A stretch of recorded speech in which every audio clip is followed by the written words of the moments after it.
All right, y'all, welcome to the Crawford Family Doghouse. Don't forget to hit that like and subscribe, y'all. It's for a real good cause. And we're trying to bring awareness to animal abandonment and cruelty in southern Mississippi. And don't forget to spay and neuter your babies, y'all. Spay and neuter.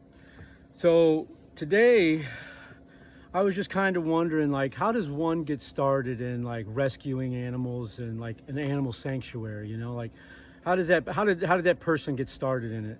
And our story is, I mean, like, it's my work history. I not one job I have ever had working since I've been, probably 15 years old has ever dealt with animals at all. So like, I've always done like, like physical labor. Like when we were 15 and stuff, we used to go do farm work for family friends to kind of help our mother take, some of the ease off of like buying school clothes and stuff like that. We would work on the potato farm. And that was something I did for years after that. Like when 9/11 happened, I was working in the potato field on the back of a harvester. And I got into heavy equipment, and I've got about 18 years experience in heavy equipment, as far as like front end loaders and excavators. And, I crushed concrete for about 9 years, 10 years almost.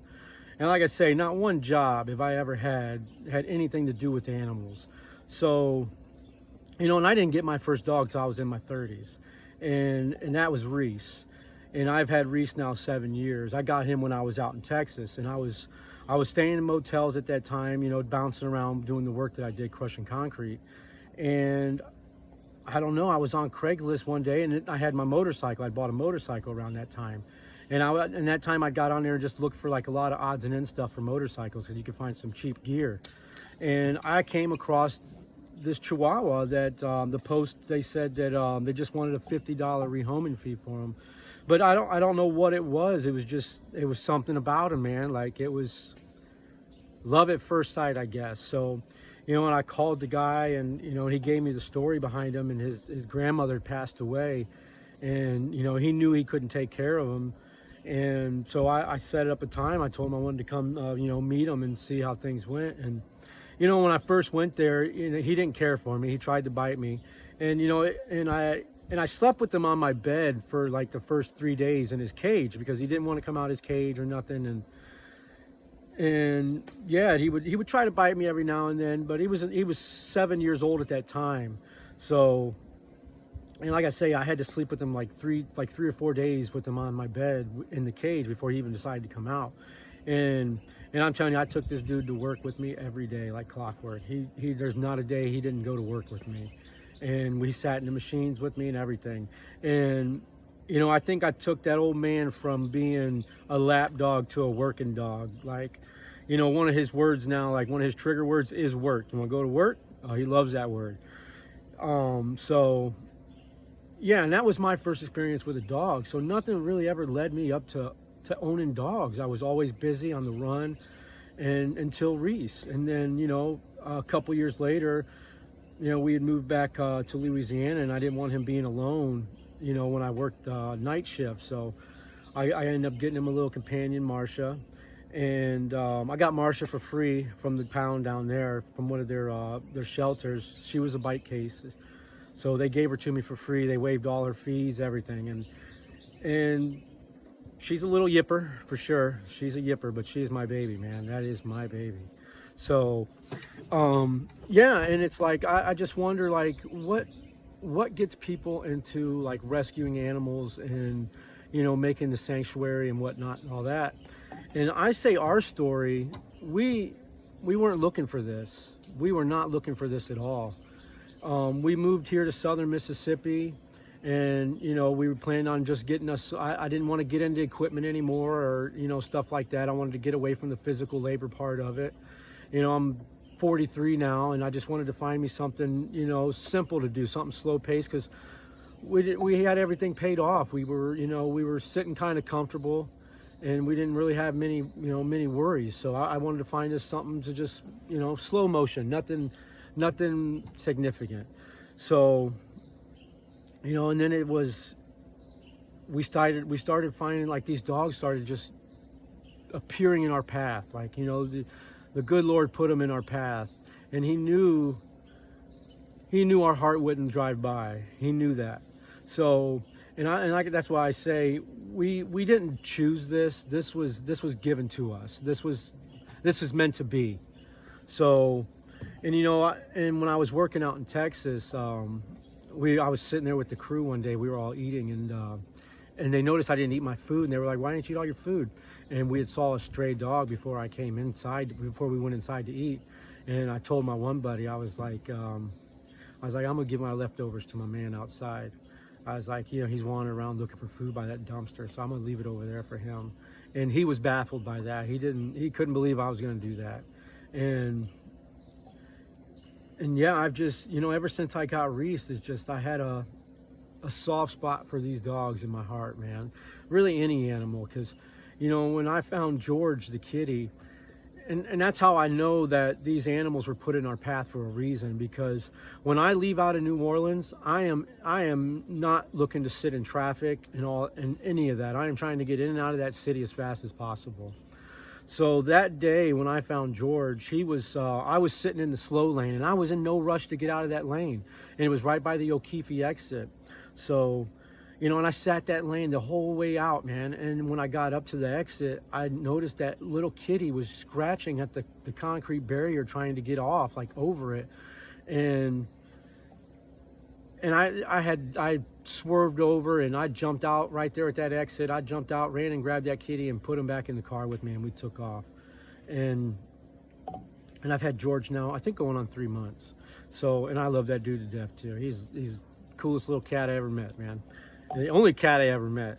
So, and that's why I say, that's how I know these animals were put in our path for a reason, man. This journey was given to us. We were given this journey. We didn't ask for it.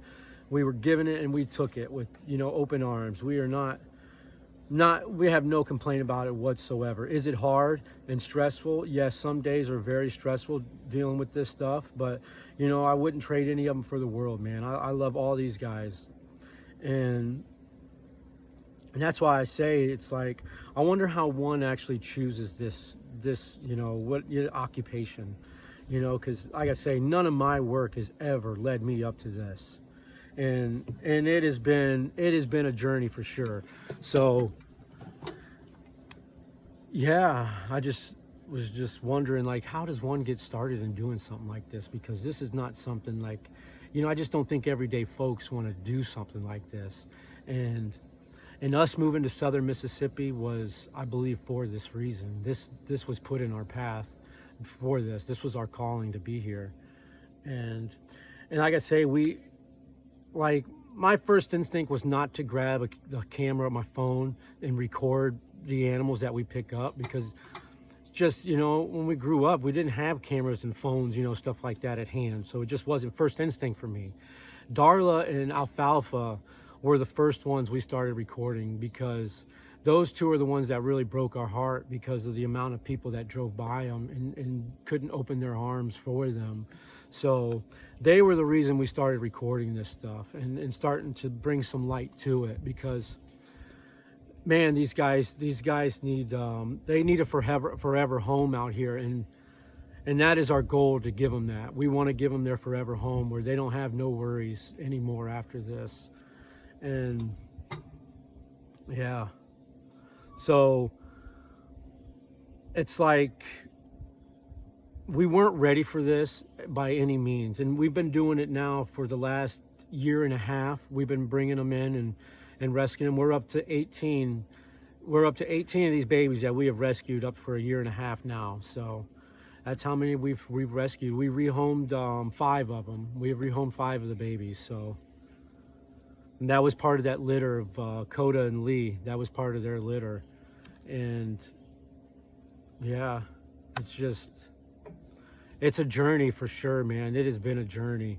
And it's and in our area, we don't really have, places for people to take animals, and that's why they do what they do out here. They'll bring them out here to the country, and they'll drop them off in the woods, and these babies are left to fend on their own.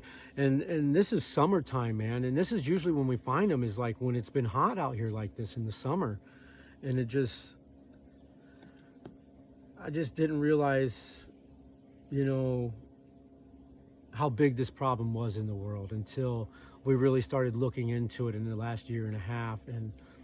And here recently has been, you know, I think in the last, 2 months since we started our channel is really when we started to want to bring some light to this. And because in the last month we've brought in 4 dogs that we've rescued from the woods, and one of them being that puppy that was probably a month and a half, maybe 2 months old. And that one there is just, I cannot believe how somebody could drop that baby off in the woods and still be able to go home just fine and sleep.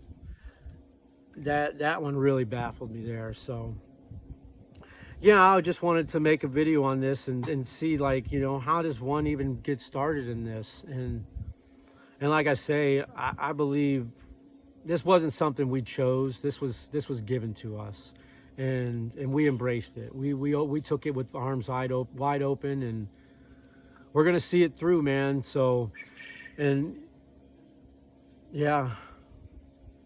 So, don't forget to like and subscribe, guys, and pass it along. We're really trying to do something good here for a really good cause. So, and let's bring a lot of awareness to this animal abandonment and cruelty we have out here in the world. And don't forget to spay and neuter, guys. It's more important than you think. So, and we open our arms to anybody, man, that wants to join us at the Crawford Family Dog House. We really do. So thank you all to all our subscribers and all that soon to be. So thank you all.